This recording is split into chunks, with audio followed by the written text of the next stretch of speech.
नमस्कार बच्चों।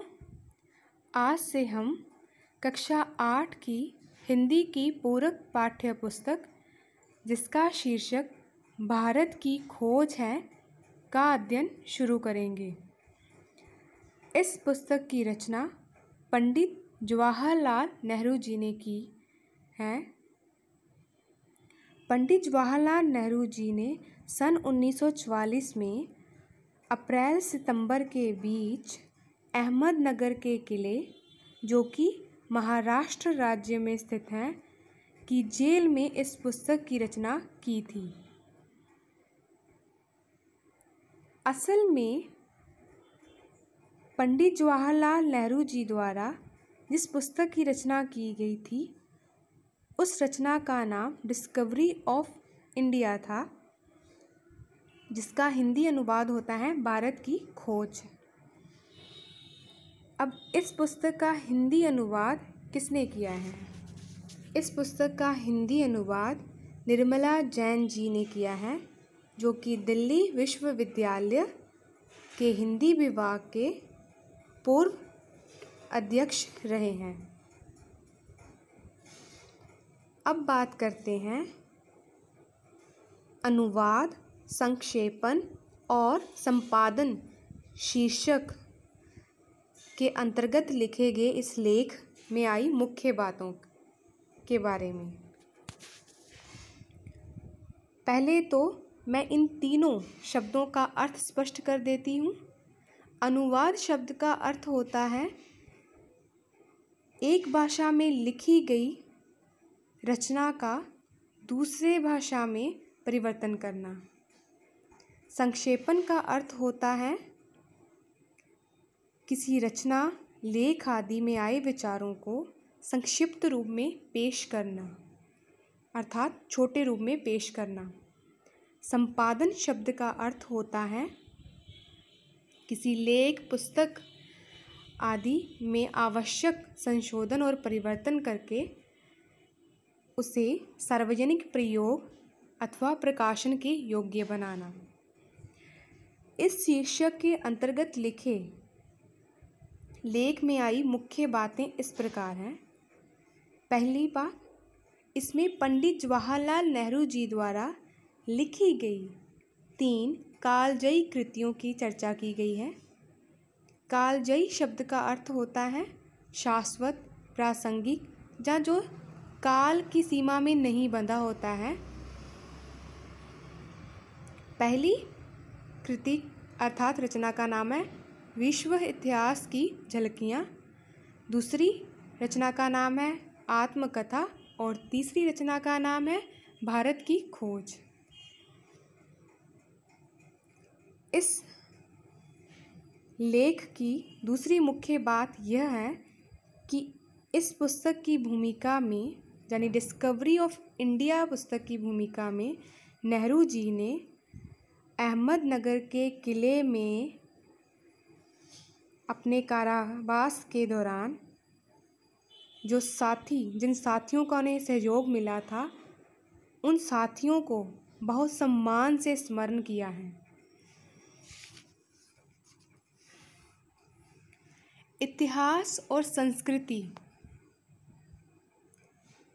के विभिन्न पक्षों के बारे में इन बंदी साथियों से जो अनगिनत बहसें और बातचीत हुई, उससे नेहरू जी को अपना दृष्टिकोण अर्थात नज़रिया स्पष्ट करने में मदद मिली और उस ऋण को भी उन्होंने कृतज्ञतापूर्वक स्वीकार किया है। आगे जो मुख्य बात है वो इस प्रकार है।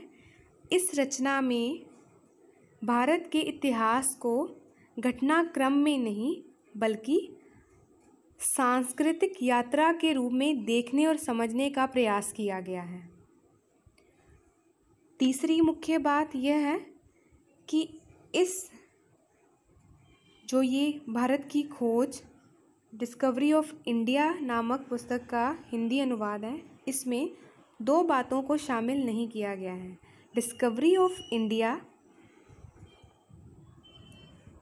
में जो नितांत पारिवारिक घटनाओं का जिक्र है, एक तो उनको शामिल नहीं किया गया है। दूसरा, दीर्घ ऐतिहासिक जो ब्यौरे यानी वर्णन रहे हैं उनको भी नहीं शामिल किया गया है।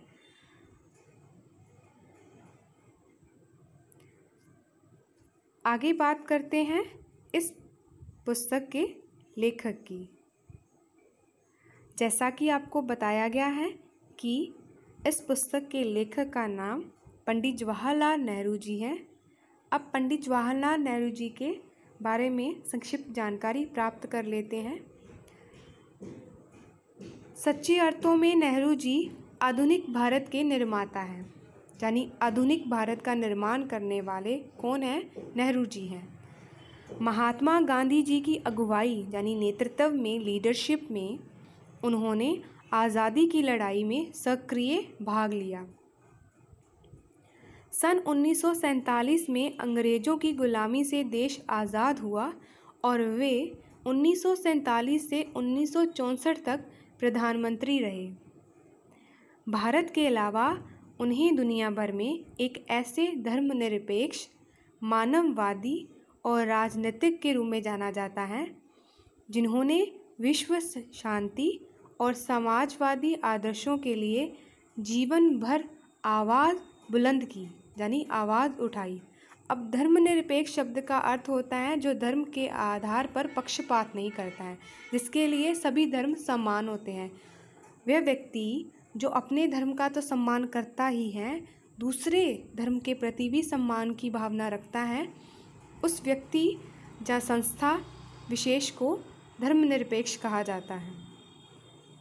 मानववादी शब्द का अर्थ होता है जो मानव के विवेक और उसके योग्यता में विश्वास रखता है और मानव मात्र की भलाई में यकीन रखता है और उसका समर्थन करता है। राजनीतिक शब्द का अर्थ होता है राजनीति का ज्ञान रखने वाला। एक महान राजनेता के साथ साथ उनकी प्रसिद्धि एक लेखक के रूप में भी सर्वविदित है। सर्वविदित शब्द का अर्थ है जो सबको विदित हो, जिसका ज्ञान सबको हो। उनकी पुस्तकों विश्व इतिहास की झलकियाँ, आत्मकथा और भारत की खोज को क्लासिक का दर्जा हासिल है।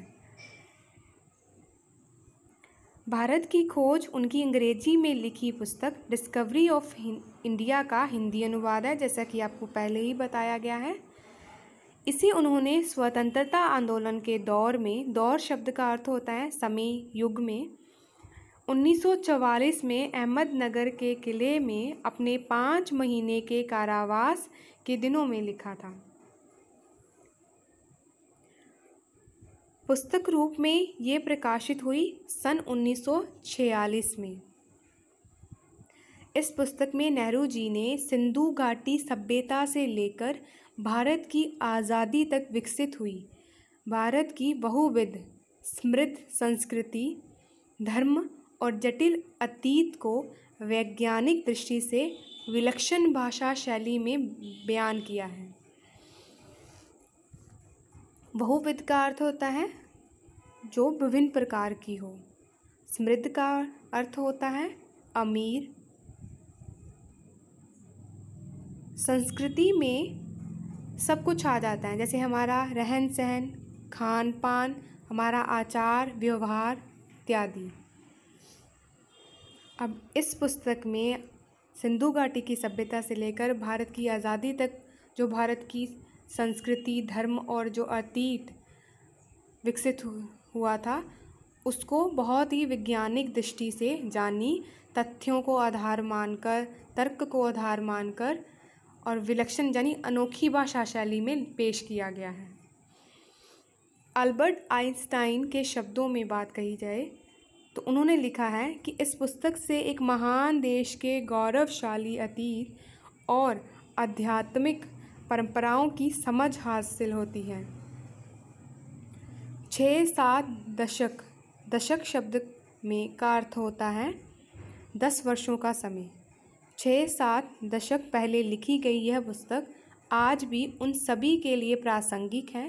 प्रासंगिक यानी उन सभी के लिए मायने रखती है जो इस महादेश शब्द के द्वारा भारत की ओर इशारा किया गया है, जो इस महादेश के राजनीतिक, सामाजिक, सांस्कृतिक विकास को एक ऐतिहासिक क्रमबद्धता में जानना समझना चाहते हैं।